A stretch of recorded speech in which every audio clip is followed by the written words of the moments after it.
إن الحمد لله نحمده ونستعينه ونستغفره ونؤمن به ونتوكل عليه ونعوذ بالله من شرور أنفسنا ومن سيئات أعمالنا من يهده الله فلا مضل له ومن يضلله فلا هادي له وأشهد أن لا إله إلا الله وحده لا شريك له وأشهد أن محمدا عبده ورسوله أما بعد فأعوذ بالله من الشيطان الرجيم بسم الله الرحمن الرحيم وإن يكاد الذين كفروا ليزلقونك بأبصارهم لما سمعوا الذكر ويقولون إنه لمجنون وما هو إلا ذكر للعالمين صدق الله العظيم إن الله وملائكته يصلون على النبي يا أيها الذين آمنوا صلوا عليه وسلموا تسليما اللهم صل على سيدنا محمد وعلى آل سيدنا محمد كما صليت على سيدنا إبراهيم وعلى آل سيدنا إبراهيم وبارك على سيدنا محمد وعلى آل سيدنا محمد كما باركت على سيدنا إبراهيم وعلى آل سيدنا إبراهيم في العالمين إنك حميد مجيد.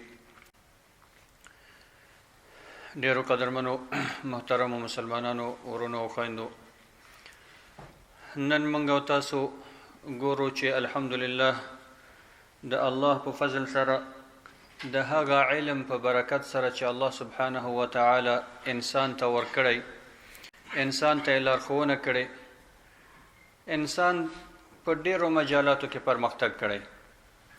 انسان نن هغه معلومات لاسته راوړلی دي چې پخواني نسلونو هغه معلومات نه درلودل. دغه درې څلورو ورځې مخکې چې تاسو په خبرونو کې اورئ چې د امریکا هغه د ناسا ادارې چې کوم نوي ستورو ته او نوي ابراجو ته په فضا کې لاسرسی پیدا کړی چې پخوا دغه اماکنو ته د دوی لاسرسی نه و، تصاویر یې لاسته راوړي دي، د ستورو مراکز او د دې هغه د یو ځای کېدلو ځایونه مختلف وسایل یې لاسته راوړي دي. همدا رقم په هر مجال کې انسان پرمختګ کړی. یو د هغه مجالاتو څخه چې انسان په هغې کې کافي پرمختګ کړی چې یو زمان مسلمانان په دې کې ډېر مخکې وو، مګر اوس متاسفانه چې مسلمانان خپلمنځي جنګونو کې او خپلمنځي مشکلاتو کې اخته دي، اما نور ملتونه پرمختګ کوي. یو د هغې نه د طب مجال دی، ډاکټري، طبابت. د طب په مجال کې انسان اوس دومره پرمختګ کړی دی چې موږ او تاسو خپل ارد ګرد خواوشا چې ګورو، داسې مریضان ګورو چې دوی ډېر هغه نهایت دقیق تشخیص د هغه د مریضتیا کوي، ډېر دقیق علاج د هغه کوي. د انسان د سر جمجمه اوس ډېر په اسانتیا سره خلاصولی شي.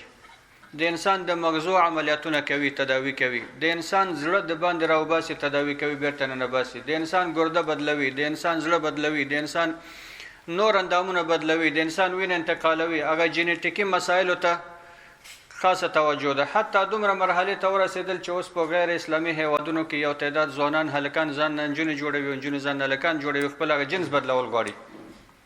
دا ټول د دوی هغه پرمختګ ښایي چې په دغه مجال کې انسان څومره پرمختګ کړی دی. کله چې انسان دغه پرمختګ ته ګوري، دا تصور کوي چې په نړۍ کې به هیڅ مریض پاتې نشي، ځکه د هر څه علاج شته، دواګانې کشف شوي دي، علاجونه شته، معاینات شته. مګر سره د دغه ټول پرمختګ، سره د دغه ټولو وسایلو، دغه ټولې ټکنالوژۍ او ټولو امکاناتو، بیا هم موږ او تاسو ګورو چې یو تعداد مریضان دي د مریضتیا څخه شکایت کوي، علاج یې نه کېږي. ډاکټر ته به ځي، معاینات به کېږي، مریضتیا وجود لري، تداوي نه کېږي، چې دا به څه اسباب لري. حتی دلته موږ ته نورو دوستانو ته هم دغه ځینې مریضان راشي چې وایي ډاکټر ته لاړم، ټول معاینات یې راته وکړل، معاینات مې سم دي، دغه معاینه یې راته وکړه، دا معاینه سمه وه، تشخیص یې راته وکړه، هر څه کې یعنې زما په وجود کې هېڅ داسې یو غیر مستقیم شی نشته، ټول هر شی روغ دی، مګر زه سر مې خوږېږي همیشه، یا دغه یو تکلیف لرم، یا دغه مرض لرم، خو تشخیص نه کېږي. نو د دې نه علاوه ځینې مریضتیاوې داسې هم شته چې هغه ډاکټران نن سبا ورته عاجز دي. دغه ټول علم او پرمختګ او ټکنالوژۍ سره کله کله ډاکټران موږ او تاسو ګورو چې مریض چې نور هغو لا علاج شي، لاچارې شي، بیا ورته وایي ته وله خپل مذهبي مشر ته لاړ شه. نور خپل مذهبي که هغه هندو وي هم ورته وایي خپل مشر ته لاړ شه، که مسلمان هم ورته وایي خپل امام یا ملا ته لاړ شه. هر یو ورته وایي خپل مذهبي مشر ته لاړ شي چې تا باندې خپل مذهبي شیان در باندې ولولي، یا ستا هغه دیني او خپل عقیدتي علاج دې وکړي، یا روحي علاج چې دې ورته وایي. یو د دې وسایلو څخه بد نظر دی، بد سترګه ده، چې دا هم داسې یو شی دی چې هغه انسان حدیث کې چې وروسته زه وایم چې کله کله انسان قبر ته رسوي او کله کله حیوان دیګ ته رسوي. ډېر مشکلات د سترګو په سبب باندې پیدا کیږي، بد نظر په سبب باندې پیدا کیږي. اگر چې نن وخت یو تعداد عقلانیین دغه مسایل نه مني، ځکه وایي دا د طب اصولو سره په تضاد کې دی یا دا د ساینس اصولو سره په تضاد کې دی. مګر هغه څه چې موږ او تاسو ته په قرآن او حدیث کې ثابت وي، موږ او تاسو په هغې باندې ایمان لرو.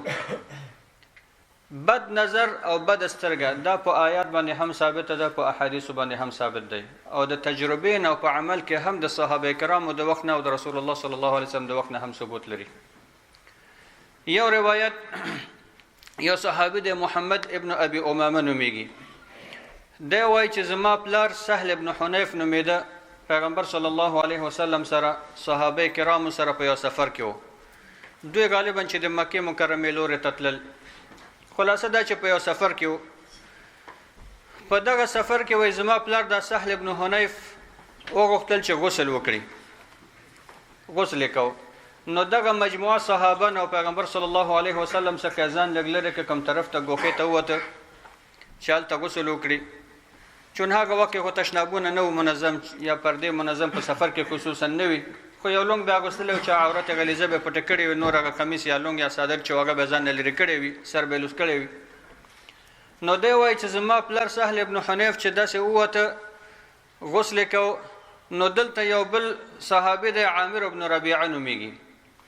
دغه عامر ابن ربیعه وایي زما د پلار سهل ابن حنیف ته ډېر داسې ځیر ځیر او ډېر دقیق ورته کتل. دته چې ډېر وکتل اخر ویل چې ما خو نن دومره ښکلی پوستکی د چا نه و لیدلی چې څرنګه د سهل ابن حنیف پوستکی دی، داسې تر او تازه پوستکی ما چېرته نه دی لیدلی، داسې ښکلا د چا په بدن کې ما نه دی لیدلی. وایي دا خبره چې څنګه وکړه پلار مې چپه شو وګرځېده. اوس داسې خپې او لاسونه وهي لکه یو انسان چې مړ کېږي، لکه موږ تاسو د مرګي چې وایو. داسې یو حالت د بېهوشۍ حالت، بې اختیاري حالت زما پلار ته پیدا شو.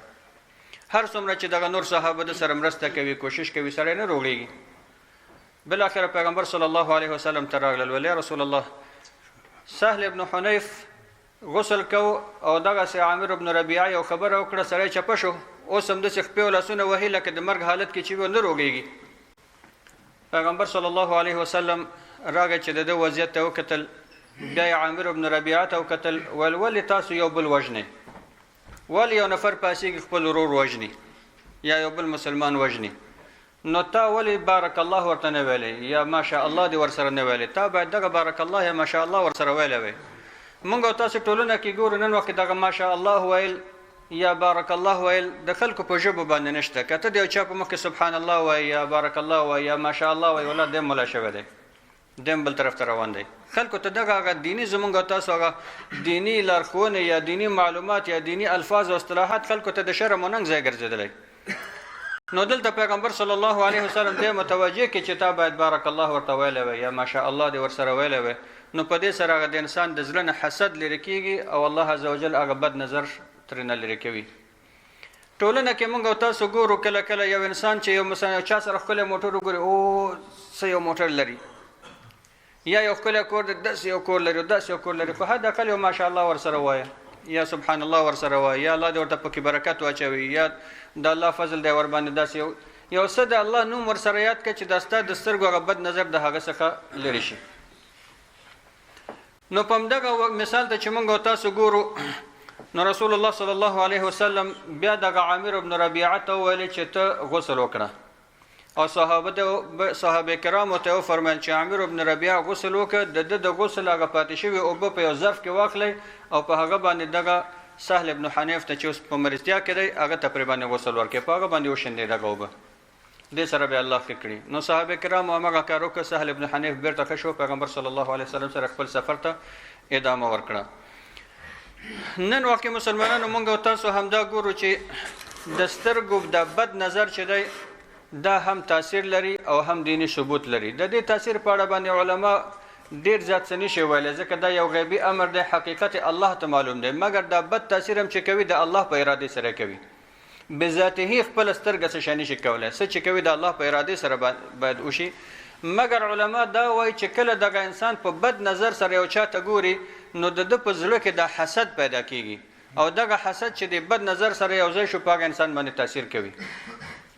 نو ځکه که یو انسان بد نظر سره حسد سره ونه ګوري خو د یو چا موټر دی ورته ګوري چورت خراب نه دی، د یو انسان کور ته ګوري، د یو چا مال ته ګوري، د یو چا صحت ته ګوري، د یو چا اولاد ته ګوري، د یو چا قد و قامت ته ګوري، خو چې حسد ورسره نه وي، بد نیت ورسره نه وي، تاثیر نه کوي.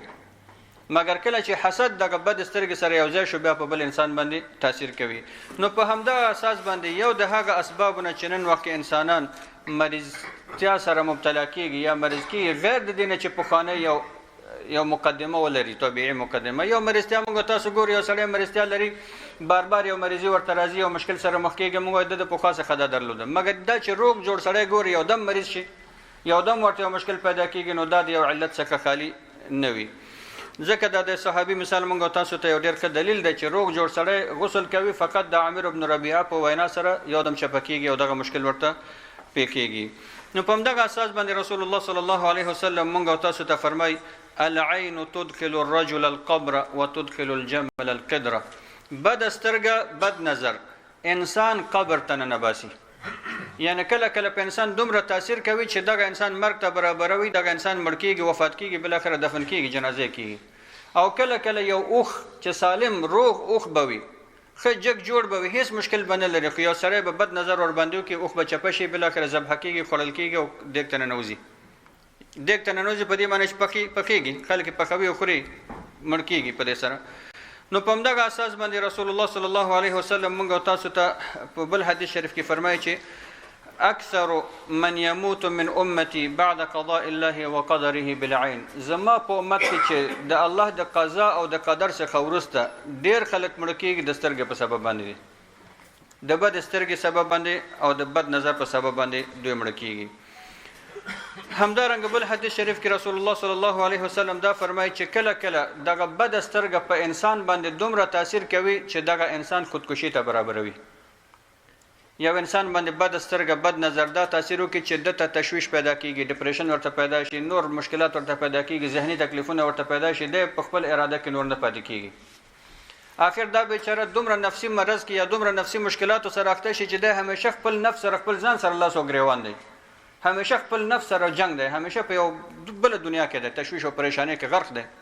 بل اخر ځي او غر ته کې ځان لاندې راغورځوي، یا یو بلډینګ ته کې ځان لاندې راغورځوي، یا یو پل باندې ورکې ځان لاندې غورځوي، یا په اوبو کې ځان غورځوي، یا ځان سوځوي، یا ځان زوړندوي، په دې معنی چې خودکشي کوي، ځان وژنه کوي. نو ځکه رسول الله صلی الله علیه وسلم فرمایي چې ان العين لتولع بالرجل باذن الله حتى يصعد حالقا ثم يتردى منه. سترګه انسان باندې داسې بد تاثیر کوي د الله په اراده سره چې دغه انسان کله کله دې ته هڅوي، مجبوروي چې په یو لوړ ځای باندې وخېږي او ځان لاندې راوغورځوي، ځان وژني. یعنی دومره بد تاثیر هم سترګه لري. او کچیر مونږ تاسو بل حدیث شریف ته وګورو، بیا رسول الله صلی الله علیه وسلم فرمای العین حق. سترګه او بد نظر حق دی، ثابت دی. حق دی په دې معنی چې ثابت دی، وجود لري، حقیقت لري. بیا فرمای چې ولو کان شیء سابق القدر لسبقته العین. کچیر د انسان د تقدیر څخه یو شی سبقت کولای نو سترګه به سبقت کړي وي، مګر دا چې هر شی د الله په تقدیر کې نوشته دي، سبقت څه شی ته هغه څخه نشي کولای، هر څه د الله په تقدیر سره تر سره کیږي. بیا فرمای و اذا استغسلتم فاغسلوا یا فاغتسلوا.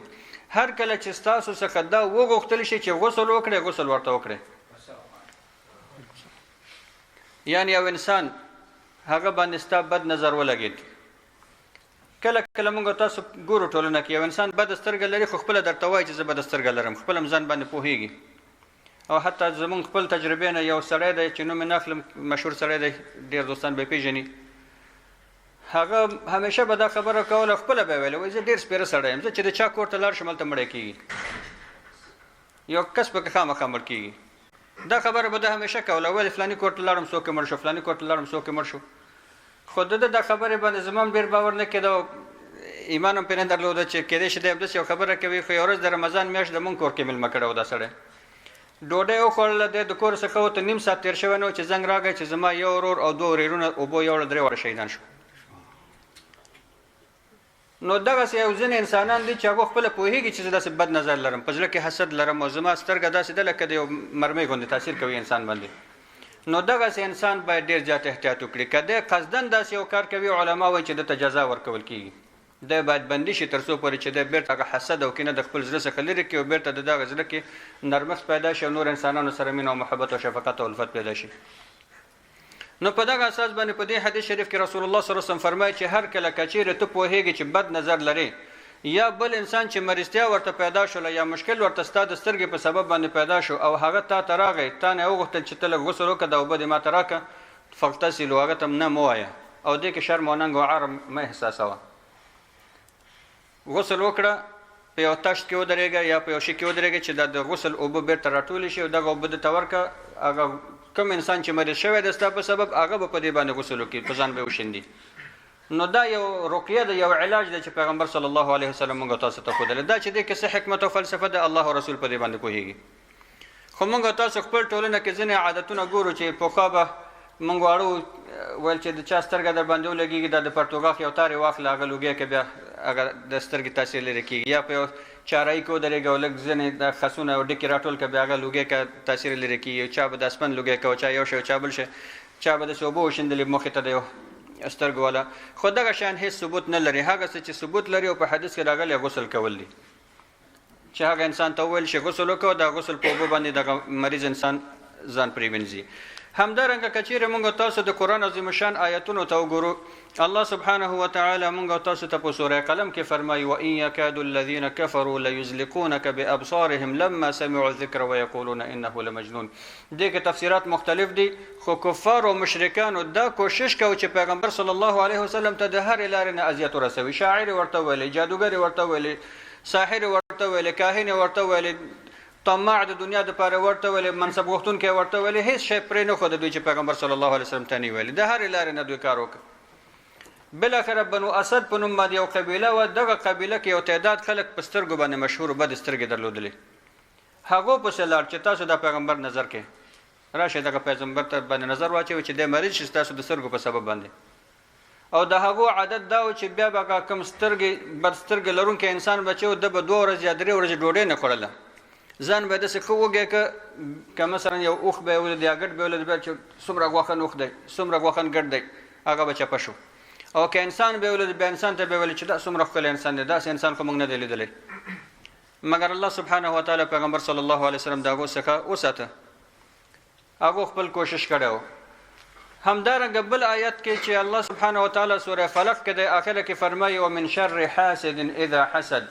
په دې تفسیر کې قتاده رضی الله عنه چې تابعی دی، هغه فرمایي چې د حاسد اذا حسد یعنی یا الله زه تا نه پناه غواړم د شر د هغه انسان نه چې هغه حسد کوونکی دی، کینهګر دی. د کینهګر او د حاسد انسان د حسد څخه پناه غواړم ستا څخه. نو دغه حسد هم په سترګه باندې تاثیر کوي، هم په قول او په زړه باندې تاثیر کوي. نو دې کې علما د سترګې نظر هم شاملوي چې په حسد کې د سترګې بدوالی یا نظر هم په دې کې شامل دی. نو دغه ټولو دلایلو سره چې تکرار شو، دې باندې موږ تاسو دې نتیجې ته رسېږو چې سترګه حق دی، ثابت دی، بد نظر وجود لري.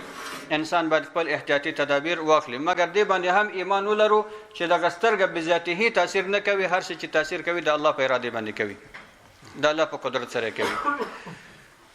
که یو انسان پوهېږي چې زه بده سترګه لرم، دی څه باید وکړي؟ اول خو دا دی چې دغه انسان همیشه الله ته توبه وکړي، الله ته رجوع وکړي چې الله د ده د بده سترګه واخلي. په دې معنا چې دی ړوند شي، یعنې د ده دغه بدۍ د سترګو څخه لرې کړي چې د ده بد تاثیر په نور انسانانو باندې واقع نه شي، چاته ضرر ونه رسېږي. ځکه موږ تاسو ته حدیث کې رسول الله صلی الله علیه وسلم فرمایي چې لا ضرر ولا ضرر، چاته به ضرر نه رسوي او د چا ضرر به په ضرر سره نه دفع کوي. انسان دې کوشش وکړي چې الله سبحانه وتعالی د ده په واسطه چاته ضرر ونه رسوي، د ده سترګې سالم سترګې وي، روغ سترګې وي، چاته په بد نظر او حسد او کینه باندې نه ګوري. همدارنګه دا موږ تاسو ته حکم دی چې هغه انسان پوهېږي چې زما په سترګو کې بدوالی شته، بد تاثیر او بد نظر شته، دی د همیشه د ماشاء الله او بارک الله لفظ څخه کار واخلي. که یو ماشوم ته هم ګوري چې ماشوم په نظر کې ورته ښکلی راځي، وایي ماشاء الله ښکلی دی، یا وایي چې بارک الله، الله دې پکې برکت واچوي. که د یو چا مال ته ګوري، که صحت ته ګوري، که بدن ته ګوري، نه هر هغه شی چې ستا په زړه کې خوږېږي یا تا ته ښه معلومیږي او ته بده سترګه لرې، ماشاء الله ورسره وایه، ماشاء الله، تبارک الله، دغه دې باید ورسره وایي. غیر د دې نه دې فقط یوازې مدح نه کوي، ځکه دا یوازې مدح سره بیا دغه مشکلات پیښ کېږي. اما کله چې انسان ماشاء الله یا بسم الله ماشاء الله یا بسم الله بارک الله دغه شیان چې وایي نو دې سره د بد سترګې تاثیر لرې کېږي. نو همیشه باید موږ او تاسو کوشش وکړو که انسان بد سترګه لري که نه لري، خو دغه ماشاء الله سبحان الله یا بارک الله بسم الله ماشاء الله دا په خپل ژبه باندې عادت کو چې دا چا یو موټر تم ګوره خپل د ماشاء الله خپل موټر دی، کله چا صحت ګوره ماشاء الله ورته خپل صحت ورکړي، کله یو چا علم ته ګوره ماشاء الله ورته خپل علم ورکړي. دا ماشاء الله باید په خپل ژبه باندې همیشه جاری وساتو. همدارنګه په حدیث شریف کې هم رسول الله صلی الله علیه وسلم موږ تاسو ته فرمایي اذا راى احدكم من نفسه او ماله او من اخيه ما يعجبه فليدعو له بالبركه. هر کله چې انسان په خپل ځان کې یا په خپل مال کې یا په خپل ورور کې یا په یو بل چا کې چې ته ورسره دوستي او مینه لري داسې یو څه وګوري چې ستا خوښېږي نو فورا ماشاء الله ورسره ووایه. دا حدیث موږ تاسو ته دا ښایي چې انسان یوازې بل څوک نه نظروي، کله کله انسان خپل ځان هم نظروي. آینه کې ولاړ خپل ځان ته ګوري، لږ غرور دې په زړه کې پیدا شي ولې څومره ښکلی ځوان یم یا څومره ښکلی صحت لرم، یا خپل ویښتانو ته ګوره څومره ښکلي ویښتان لرم، یا څومره ښکلې ږیره لرم، یا څومره دا. کله کله انسان خپل ځان خپل هم نظروي. ځکه هم د یو بادشاه په غالبا چې ولید ابن عبدالملک دی که یو بل بادشاه دی دغه په اړه باندې ویل کېږي وایي چې یو ورځ آینې ته درېدلی او دا یو نوی چپن یې اغوستلی او نوي لونګۍ یې وهلې او ږیره میره به یې غوړه کړې وي، ځان ورته داسې ډېر ښه معلوم شوی دی او دی ځوان هم 22 کلن یا 23 کلن غالبا. نو آینه کې چې ودرېدی ویل چې په دنیا کې به زما نه داسې ځوان بادشاه بل نه وي، زما نه به په دنیا کې بل ښکلی بادشاه نه وي. میاشت لا تېره شوې نه وه چې سړی وفات شو. نو دین علما اوس برداشت کوي او دې حدیث شریف نه چې کله کله انسان خپل ځان باندې هم بد نظر کولی شي، کله انسان خپل مال باندې هم بد نظر کولی شي، کله یو انسان خپل اولاد باندې هم بد نظر کولی شي، خپل یو دوست باندې او بل مسلمان باندې هم کولی شي. یعنی هر کله چې ته دا احساس وکړې په خپل ځان کې یا ورور کې یا مال کې یا بل چا دپاره نو بیا فرمایي فلیدعو له بالبرکه، د برکت دعا دې وکړي چې الله دې پکې برکت واچوي. ماشاء الله تبارک الله بسم الله دا ورسره باید وویل شي تر څو هغه بد تاثیر د سترګې څخه لرې شي. ځکه بیا اخره کې فرمایي فان العین حق، ځکه سترګه ثابته ده. او قرآن عظیم الشان کې سوره کهف کې غالبا چې الله عز وجل دغه صاحب الجنتین کسه چې موږ او تاسو ته بیانوي چې هغه انسان چې د ایمان هم نه درلوده، 2 باغونه یې درلودل او دې باغ کې هر قسم میوې وې، د ده قصرونه وو، د باغونو لاندې ویالې بهېدلې د اوبو چې نور هم ښکلا ورته زیاته کړې وه. دغه انسان به چې همیشه د خپل باغ ته ننوته نو ده به ویل چې ما اظن ان تبید هذه ابدا، زه ګمان نه کوم چې زما دا باغ د منځه لاړ شي. داسې باغ ده چې دومره سرمایه ته نه لرم او دومره مزدوران پکې لرم او دومره دا کوم، په دې منطقه کې ما نه بل ګډ سرمایهدار څوک نشته، دا باغ به ما نه څوک واخلي او دا باغ به څنګه د منځه لاړ شي، زه خو دا لرم او دا لرم. خو بله ورځ چې راغی ګوري چې دغه دواړه باغونه ایرې شوي دي، سوځېدلي دي، هېڅ شی پکې نه دی پاتې، یو ونه هم نه ده پاتې. ځکه ده تکبر کوو، په بد نظر د خپل باغ ته کتل، الله ته رجوع نه کوله. ځکه هغه مسلمان ورور مؤمن به ورته ویلي چې لولا اذ دخلت جنتک قلت ما شاء الله لا قوة الا بالله، کاش چې ته خپل باغ ته ننوتلی او تکبر دې نه کولی او تا ویلی چې ما شاء الله لا قوة الا بالله، یعنی څومره الله عز وجل ښکلا ورکړې دې باغ ته او هیڅ قوت نشته مګر د الله قوت سره. یعنی که چیرې الله زما مرسته او مدد نه وی کړی ما به دا باغ نه وی ترلاسه کړی، نو ته به دغه حالت سره مخ شوی نه وی. مګر دا چې تا ماشاء الله نه ویلې، موضوع د الله ته نه راجع کوله، ټول د خپل ځان ته خپل قوت او خپل بدن ته راجع کو، دغه وضعیت سره مخامخ شي. هغه څه نه کېدي چې یو انسان باید احساس وکړي چې آیا په ما باندې بده سترګه شته که نشته، بد نظر، آیا زه نظر شوی یم یا نظر شوی نه یم. ځینې علامات داسې شته چې یو انسان مریض نه وي یو دم مریض شي، داسې مریضتیا چې پخوا د ده په بدن کې نه وي. مثلا پخوا روغ جوړ خو اوس یو دم داسې مریضتیا سره مخامخ شو چې همیشه فکر او چرت او تشویش او پریشانۍ کې دی، همیشه زړه کې خفګان لري، زړه یې تنګ دی، ناراحته دی. کله کله داسې مریضتیا فشار نه لري، مثلا شکر نه لري، داسې یو بل ضعف ورباندې نه راځي، مګر ګوري چې تندي باندې خولې راځي، تندی لمدېږي. یا کله کله انسان مثلا داسې حالت سره مخ شي چې د ده په څېره کې یا مخ کې زیړوالی پیدا کېږي، یا دا دی چې د ده په دغه دواړو الخونو کې دردونه راځي. ډاکټر ته ځي وایي ګردې د جوړې دي، ځیګر د جوړ دی، بل مشکل نشته، الټراساونډ د سم دی، مګر د ده دغه دواړه الخونه خوږېږي. حتی ځینې علما دا د معدې باد انتفاخ هم یادوي چې د انسان خېټه کې بادونه پیدا کېږي او پړسوب پیدا کېږي، چې دغه پخوا نه و یو دم انسان ته پیدا شي. دا ټول هغه عوارض دي چې د بدو سترګو تاثیرات په انسان باندې معلومیږي. همدارنګه د یو علامه چې علما بیانوي دا ټول په تجارب ثابت شوی دي.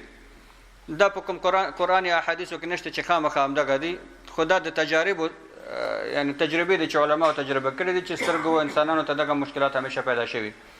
کله چې یو عالم ته یا تقوادار او پرهیزګار ته د دم دپاره ورځي او دی ورباندې قرآن لولي، د قرآن لوستلو په وخت کې دته ژړا راځي، اوښکې بهیږي. اوښکې بهیږي خو داسې نه ژاړي چې په لوړ اواز سره چغې وهي مثلا.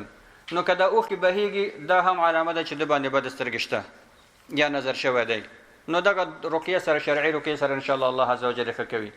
اما که چیرې دی د دم په وخت کې چغې وهي او ژاړي په لوړ اواز سره، نو دا بیا امکان لري چې سحر او جادو یا امکان لري جنیات یا نور تاثیرات د بد باندې وي. نو دغه هغه عوارض دي چې انسان ته پیښیږي د بد سترګو په نتیجه کې. همدارنګه کله چې یو انسان د سترګو بد نظر پېښ شوی نه وي، یعنی موږ او تاسو څرنګه باید د بد نظر څخه ځان وساتو. د بد نظر څخه د ځان ساتلو دپاره لومړی خو دا دی چې انسان د الله اوامر په ځای کړي، د شریعت پابند اوسي، 5 وخته لمونځونه خپل کوه، کوشش وکړئ په جماعت سره وشي.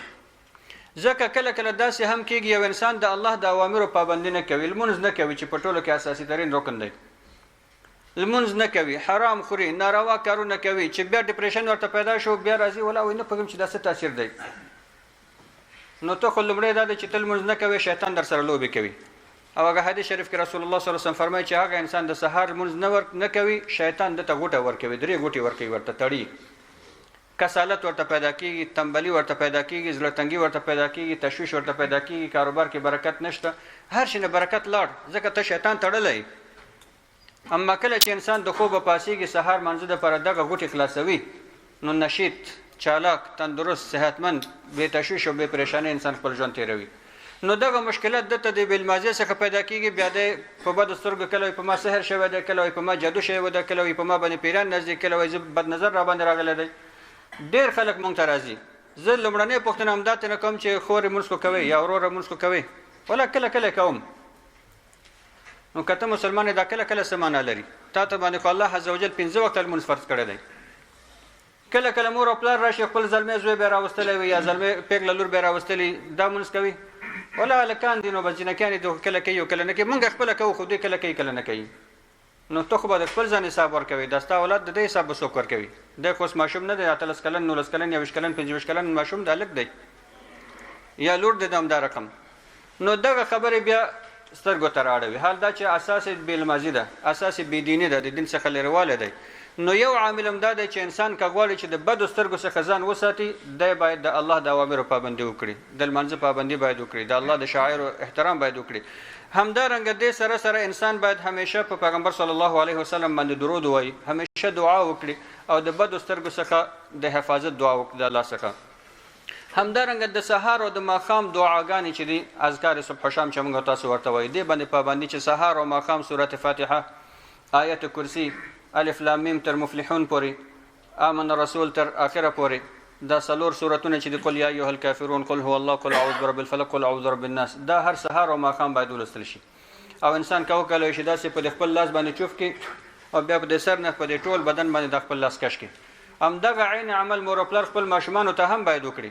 حتی پیغمبر صلی الله علیه وسلم به خپل مسیان مبارکان په دې دا دعا به ورته کوله چې اعوذکم بکلمات الله التامه من کل شیطان وهامه ومن کل عین لامه. زه پناه غواړم الله څخه، یا تاسو زه پناه غواړم الله عز وجل ته د هغه په کاملو الفاظو سره، کاملو کلماتو سره، د هر شیطان څخه، د هر تشویش او ضرر رسونکي څخه او د هر بد سترګې څخه. یعنی پیغمبر صلی الله علیه وسلم به خپل مسیان په دې باندې دمول او بیا به ویل چې دغه ستاسو د نیکه ابراهیم علیه السلام سنت دی، هغه به خپل اولادونو په دې باندې دمول. نو ماشوم دپاره هم همدغه سنت دی چې انسان دا دعاګانې ورته وکړي، دې دپاره چې بده سترګه ورباندې ونه لګېږي. همدارنګه کله چې یو انسان باندې سترګه بده لګېږي، نو د هغه علاج څه شی دی؟ د هغه علاج که یو په حدیث شریف کې هم دا راغلی دی چې هغه انسان بده سترګه لري، هغه ته باید وویل شي چې ته غسل وکړه او د هغه د غسل په اوبو باندې دغه انسان چې بده سترګه پرې لګېدلې دی باید غسل وکړي، الله عز وجل به ښه کړي. د هغې نه علاوه بیا دغه انسان ته باید رقیه وشي، رقیه، شرعي رقیه. شرعي رقیه دا ده چې هماغه آیتونه بعضې آیتونه دي یا بعضې دعاګانې دي چې د پیغمبر صلی الله علیه وسلم څخه ثابتې دي، دغه آیتونه او دغه دعاګانې د مریض باندې ولوستل شي، الله عز وجل به ورته صحت ورکړي.